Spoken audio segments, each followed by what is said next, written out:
l'homme sera toujours une valeur sûre. Dans un monde où on ne parle que de numérique, un monde d'écran, un monde de réseau, une valeur sûre.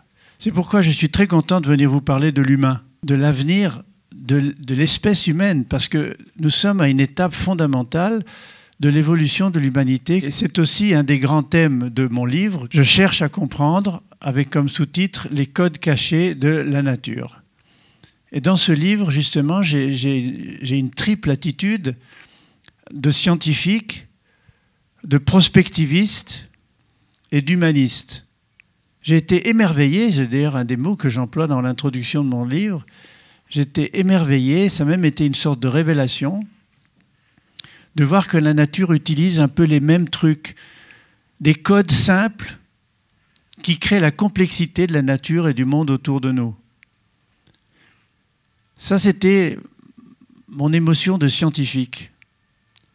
Et puis, comme prospectiviste, j'ai tout d'un coup saisi le danger, le risque que ces codes puissent être détournés par l'humain, par l'homme, pour faire quelque chose de l'humanité, de la société, avec ces codes.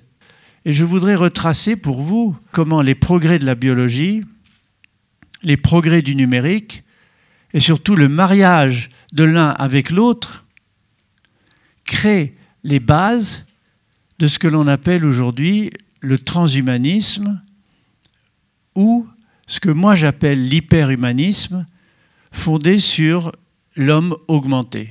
L'idéologie transhumaniste, c'est la volonté d'utiliser les progrès de la biologie, les progrès du numérique, les progrès de la transmission d'informations sur le corps et en même temps de remplacement d'organes défectueux pour vivre le plus longtemps possible. Je suis opposé à l'idéologie transhumaniste parce que je pense qu'elle est élitiste et c'est narcissique. Je suis pour l'individu connecté et la création de quelque chose de plus que nous, que si nous étions tout seuls. L'intelligence humaine augmentée par l'intelligence artificielle peut créer une nouvelle étape de l'évolution de l'humanité.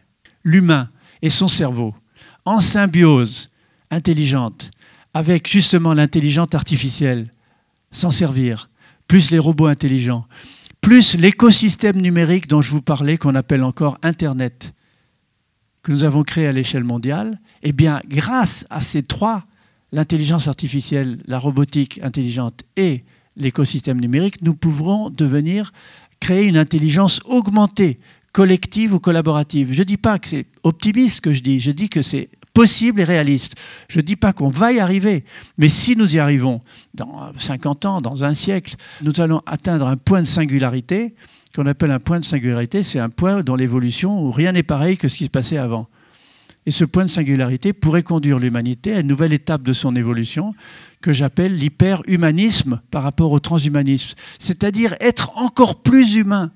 Je vois des professions qui menaçaient d'être réduites par l'ordinateur, Internet et bientôt l'intelligence artificielle, qui réagissent, se réapproprient ces outils pour être même augmentés et donc être encore meilleurs dans leur métier. Voilà une vision positive du futur. Merci beaucoup. Merci.